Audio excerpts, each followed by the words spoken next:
सफलता एक बड़ी चुनौती है, इसे स्वीकार करो। सफलता एक बड़ी चुनौती है, इसे स्वीकार करो। क्या कमी रह गई देखो और सुधार करो। क्या कमी रह गई है देखो और सुधार करो। यूं ही किसी की जय जयकार नहीं होती, यूं ही किसी की जय जयकार नहीं होती। कोशिश करने वालों की कभी हार नहीं होती। जी हाँ मेरे प्यारे दोस्तों, आप सभी का एक बार फिर से स्वागत है आपका अपना यूट्यूब परिवार BS एजुकेशन प्लस में। और मैं हूँ श्रवण कुमार चौधरी और आज के लिए लेके आया हूँ मेरे दोस्तों क्लास 9th का यह आपका पहला चैप्टर है भौतिक और मापन का, जो आज हम पढ़ने वाले हैं। भौतिक में विज्ञान क्या है और विज्ञान की मुख्य शाखाएं क्या होती है, विज्ञान से हमें क्या लाभ होती है, विज्ञान हमारे जीवन के लिए कितने महत्वपूर्ण है। आज इन सभी चीजों के बारे में हम लोग पढ़ने वाले हैं मेरे दोस्तों, जो आपके लिए बहुत ही लाभदायक होगा। तो आइए हम लोग इस विज्ञान के बारे में कुछ जानकारी हासिल करें। जी हाँ मेरे दोस्तों, आज हम लोग सीखने वाले हैं विज्ञान। विज्ञान क्या है और हमारे जीवन के लिए ये कितने महत्वपूर्ण है, इसके बारे में आज हम लोग सीखेंगे। विज्ञान से ही हमारा जीवन संभव है।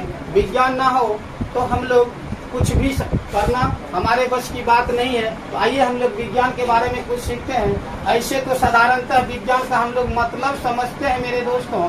मतलब क्या होता है विज्ञान का, विशेष ज्ञान को विज्ञान कहते हैं। तो ये हमारी थोड़ी सूझबूझ की बात है। जिस भी व्यक्ति को जिस भी चीज के बारे में ज्यादा ज्ञान हो तो उसे हम लोग विज्ञान कहते हैं। लेकिन विज्ञान की सही परिभाषाएं जो होती है मेरे दोस्तों, इससे काम चलने वाली चीजें नहीं होती। सिर्फ समझने की बात है कि जिसे विशेष ज्ञान हो किसी भी क्षेत्र में तो वह वैज्ञानिक कहलाता है। चाहे वो किसी भी क्षेत्र हो, पढ़ाई से लेके खेलकूद से लेके, तो उनके क्या हो जाते हैं, कुछ विशेष ज्ञान वाले को वैज्ञानिक कहते हैं। या जिसे भी विशेष ज्ञान होगा विज्ञान के अंतर्गत आता है। हम लोग पढ़ते हैं विज्ञान क्या है।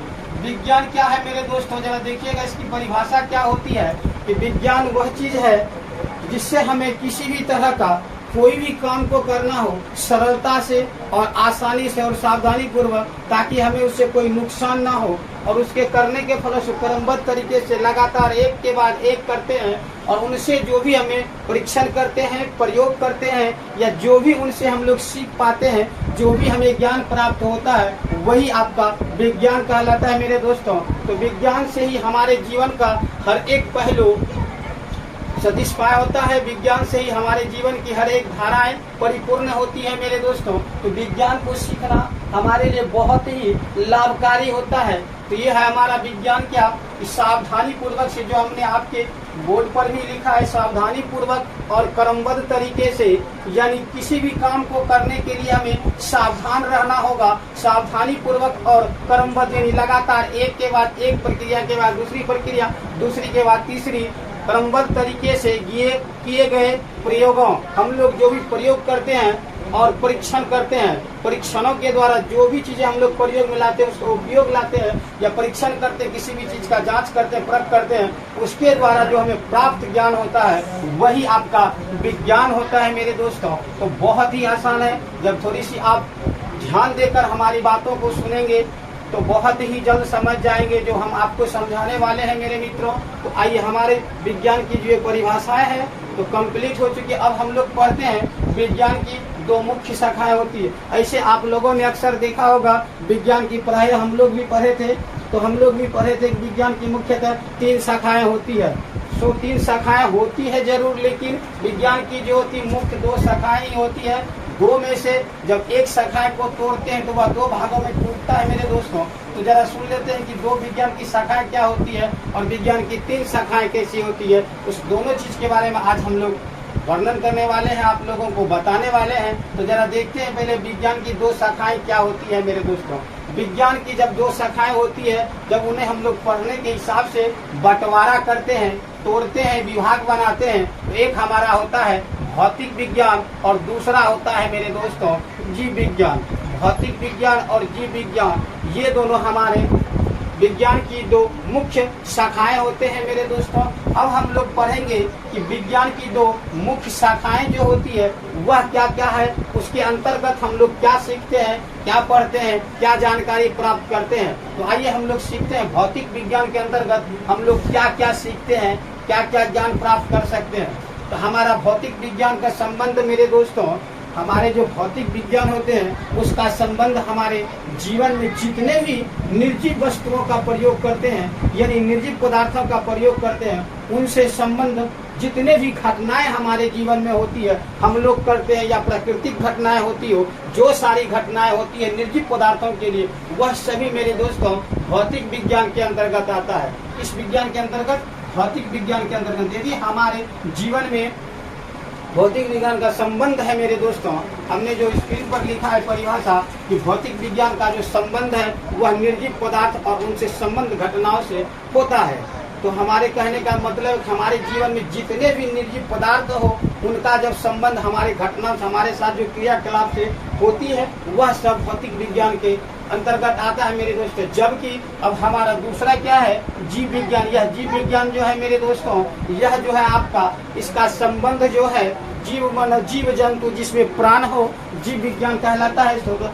छोटा सा उदाहरण के लिए, यानी जीव विज्ञान क्या होता है, जिसमें जीवधारियों का अध्ययन किया जाता है वह जीव विज्ञान कहलाता है। जिसमें जीव हो, जो खाता हो, पीता हो, चलता हो, सांस लेता हो, निरंतर वृद्धि करता हो, वह सभी क्या होते हैं, जीव विज्ञान की श्रेणी में आते हैं मेरे दोस्तों। तो इसमें हमारा परिभाषा लिख दी है हमने कि जीव विज्ञान का संबंध वनस्पति यानी पेड़ पौधे के विज्ञान, जिस भी विभाग में पेड़ पौधे के बारे में अध्ययन किया जाता है वह वनस्पति विज्ञान कहलाता है। और जीव विज्ञान का संबंध सभी सजीव पदार्थों उनसे संबंधित घटनाओं से, यानी हमने इससे पहले भी पढ़ दिया कि सजीव की परिभाषा हम लोग मेरे दोस्तों इससे पहले क्लास में पढ़े हैं कि जिसमें निरंतर मुख्यतः 3 गुण होने चाहिए, जो निरंतर वृद्धि करता हो, सांस लेता हो, एक जगह से दूसरे जगह स्वतः हस्तांतरित करता हो, ये सभी वस्तुएं सजीव वस्तुएं कहलाती है।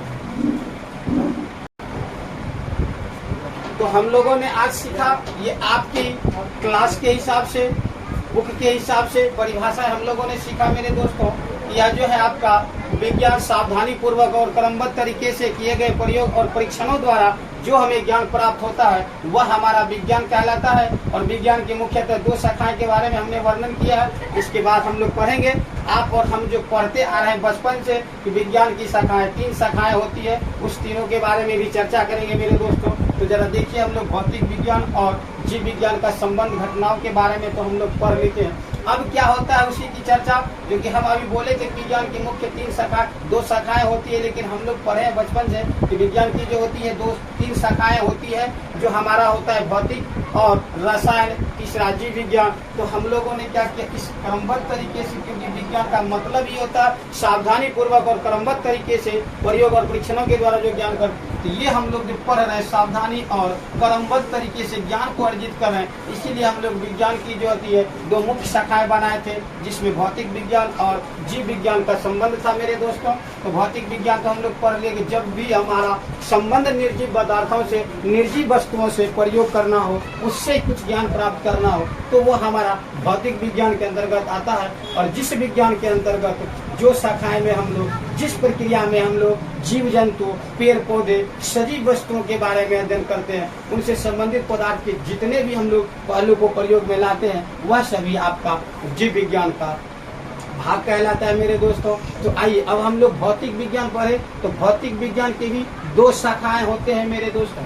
भौतिक विज्ञान की भी 2 शाखाएं होती है, भौतिक विज्ञान एवं रसायन। भौतिक विज्ञान की 2 शाखाएं होती है आपका, यहीं से मेरे दोस्तों जो हम लोग पढ़े थे विज्ञान की 3 शाखाएं होती है, वह यहीं से आपका निकलेगा। जरा गौर कीजिएगा इस चीज़ों को, क्योंकि हम लोगों को पता है इस विज्ञान वही होता है जो क्रमबद्ध तरीके से एक के बाद एक एकदम श्रीनामा से हम लोग विज्ञान की जानकारी प्राप्त करें, किसी भी चीज़ की जानकारी प्राप्त कर लें, वह हमारा विज्ञान होता है। तो हमारा यह क्या है, भौतिक विज्ञान की 2 शाखाएं जो भौतिक एवं रसायन शास्त्र होते हैं मेरे दोस्तों। तो हमने भौतिक विज्ञान के बारे में इससे पहले परिभाषा पढ़ चुका है कि निर्जीव पदार्थ का जहाँ संबंध हो, जिनसे घटना हो, कोई भी कार्य हम लोग करते हैं, किसी कार्य को संपन्न करते हैं, किसी चीज को बनाने में या तोड़ने में, किसी भी चीज के पदार्थ जो हम लोग प्रयोग करते हैं निर्जीव पदार्थों का, वह भौतिक विज्ञान। और इसमें एवं आ गया रसायन शास्त्र। अब ये क्या होता है मेरे दोस्तों, रसायन शास्त्र का इंग्लिश होता है केमिस्ट्री, यानी केमिकल रिएक्शन। जब हम लोग रासायनिक तत्वों का प्रयोग करेंगे, किसी एक तत्व को दूसरे तत्वों के साथ सूर्य के प्रकाश उपस्थिति में घुलनशील की आवश्यक किसी भी कार्य को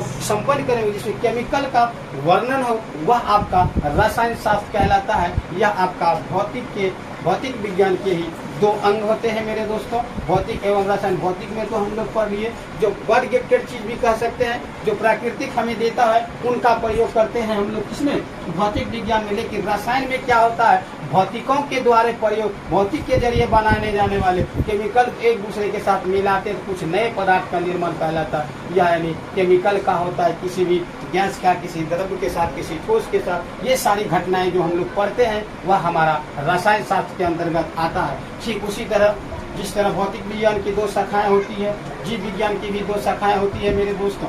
तो ये दो शाखाएं क्या होती है, जिस अभी इससे पहले हम बता चुके थे कि जिस भी शाखाओं में हम लोग पेड़ पौधे के संबंध के बारे में, जहाँ भी हम लोग पेड़ पौधे के बारे में ज्ञान को प्राप्त करेंगे, उसके बारे में विशेष जानकारी को प्राप्त करने की कोशिश करेंगे या कर देंगे, तो हमें उसका जो ब्रांच होगा, उसकी जो शाखाएं कहलाता वह किसके अंतर्गत आएगा मेरे दोस्तों, तो ये हमारा आ जाएगा भौतिक विज्ञान, वनस्पति विज्ञान के अंदर आएगा मेरे दोस्तों।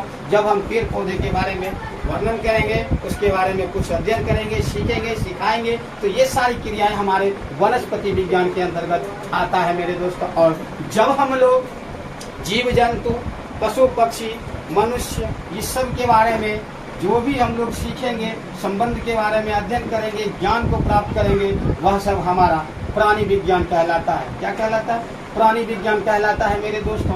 तो ये था आपका, यह क्रमबद्ध तरीके से सावधानी पूर्वक से हम लोग विज्ञान की बारे की, विज्ञान की क्या विचारधाराएं दे सकते हैं, विज्ञान को हम लोग, विज्ञान को कितने भली भांति से समझ सकते हैं, ये आपका था किताबी से। और अब हम लोग बताते हैं कि हम लोग भी पढ़े थे विज्ञान की मुख्य 3 शाखाएं होती है। तो आइए उस तीनों का भी वर्णन हम लोग कर ही लेते हैं, जो आपके लिए किसी तरह से डॉट ना बने, शक ना हो, कोई समस्या ना हो आपके पढ़ने की दृष्टि से।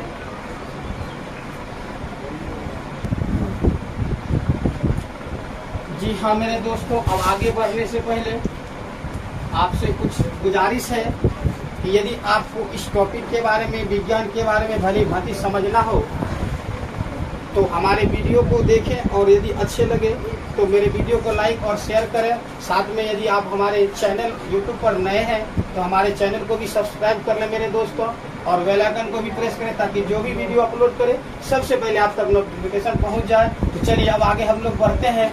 हम लोगों ने सीखा था ये क्रमबद्ध तरीके सावधानी पूर्वक से विज्ञान के बारे में। अब हम लोग कुछ उटपटांग बातें सीखेंगे जो हम लोग बचपन से पढ़ते आ रहे हैं। विज्ञान की जो 3 शाखाएं होती है, विज्ञान की क्या होती है, 3 शाखाएं होती है मेरे दोस्तों। अब उसी के बारे में हम लोग पढ़ेंगे। तो ये हमारा विज्ञान है, जरा देखिएगा, यह भी आपके लिए बहुत ही लाभदायक होगा, जो कि छोटी छोटी बातें ही हमारे किसी भी अदर कॉम्पिटिशन एग्जाम के लिए बहुत ही महत्वपूर्ण होता है मेरे दोस्तों। तो ये था आपका विज्ञान, और हम लोग इससे पहले बके थे, यानी हम लोग बोल चुके थे, पढ़ चुके थे विज्ञान किसे कहते हैं। तो विशेष ज्ञान को, विशेष ज्ञान जो किसी व्यक्ति के साथ होता है तो वह विज्ञान होता है। ये हमारे समझने के दृष्टि से होती है, वह लिखने के दृष्टि से होती है। क्लास 8, 9, 10 के लिए वह जरूरी है मेरे दोस्तों कि लिखना और समझना बहुत ही जरूरी है। अब यह आपका जो आएगा, जो भी हम चीज़ें बकेंगे, ये सारी चीज़ें अदर कॉम्पिटिशन एग्जाम के लिए है मेरे दोस्तों। तो अभी हम लोग चर्चा करने वाले थे कि विज्ञान की 3 शाखाएं होती। आप लोगों के मन में भी यह क्वेश्चन होता होगा कि हमने तो अभी तक पढ़ा है कि विज्ञान की 3 शाखाएं होती है, लेकिन हम आप लोगों को बता रहे थे कि विज्ञान की मुख्य शाखाएं 2 होती है। जैसे आप लोग पढ़ेंगे दिशा के बारे में, तो दिशाएं जो होती है वह मुख्यतः 4 प्रकार के होते हैं। लेकिन दिशाएं को यदि पूछा जाए कितने प्रकार के होते हैं, तो दिशाएं 10 प्रकार की होती है। दिशाएं 10 तरह से होते हैं मेरे दोस्तों, लेकिन मुख्य जो दिशाएं होती है वह 4 ही होती है, पूर्व, पश्चिम, उत्तर, दक्षिण। और जब हम लोग 10 बनाएंगे तो उसके बीच में 4 भाग निकालेंगे, और एक ऊपर एक नीचे होता है, पृथ्वी और आकाश। तो ये हमारे 10 भाग होते हैं। उसी तरह विज्ञान की जो मुख्य शाखाएं होती है मेरे दोस्तों, वह भौतिक विज्ञान और जीव विज्ञान ही था। उसके अंतर्गत हम लोग पढ़े थे, लेकिन अब हम लोगों को थोड़ा हट के स्टैंडर्ड क्वालिटी से पढ़ना है, तो विज्ञान के बारे में पढ़ना है। तो विज्ञान मुख्यतः 3 प्रकार के होते हैं, यानी विज्ञान की जो शाखाएं होती है वह 3 प्रकार की शाखाएं होती है। जैसे हम लोग लिखते हैं पहले भौतिकी, यह आपका भौतिकी है। दूसरा इसका इंग्लिश में हम लोग इसे बोलते हैं मेरे दोस्तों फिजिक्स, ये आपका फिजिक्स है। दूसरा क्या हो जाएगा आपका रसायन, रसायन शास्त्र, इसे हम लोग इंग्लिश में पढ़ते हैं केमिस्ट्री। और तीसरा होगा मेरे दोस्तों जीव विज्ञान। जीव विज्ञान मेरे दोस्तों जिसे हम लोग पढ़ते हैं बायोलॉजी। बायोलॉजी ये हमारी 3 शाखा है मेरे दोस्तों। ये आपके डॉट यानी समस्याएं जो हुई, जो भी दिक्कत है उसको सॉल्व करने के लिए मैंने इसको फिर से लिया। तो ये था हमारे विज्ञान की 3 शाखाएं। तो पढ़ना हमें बाबू जो हम इससे पहले आपको परिभाषा में समझा चुके थे वही हमें पढ़ना था कि भौतिक विज्ञान वही होता है, रसायन शास्त्र भी वही होता है। सिर्फ हमें ये देखना था कि अब हम लोग जो पढ़ेंगे तो ये आज का युग जो है कंपटीशन युग है मेरे दोस्तों। लिखन नहीं चलता है, वक्तन भी नहीं चलता है, बस कम समय में ज़्यादा जानकारी हो जिससे कि आपका ऑब्जेक्टिव क्वेश्चन सॉल्व हो सकता है मेरे दोस्तों। तो ये सारी चीज़ें आपके लिए बहुत ही लाभदायक है मेरे दोस्तों। अब इससे नेक्स्ट वीडियो में हम लोग पढ़ेंगे कि भौतिक के खोजकर्ता, रसायन के खोजकर्ता और जीव विज्ञान के खोजकर्ता कौन कौन है, किसको किसके अंतर्गत किसने किसके बारे में अच्छी तर्क वितर्क किया है मेरे दोस्तों। तो आप हमारे वीडियो के साथ बने रहें अच्छी जानकारी के लिए। फिर मिलेंगे नेक्स्ट वीडियो के साथ। तब तक के लिए धन्यवाद।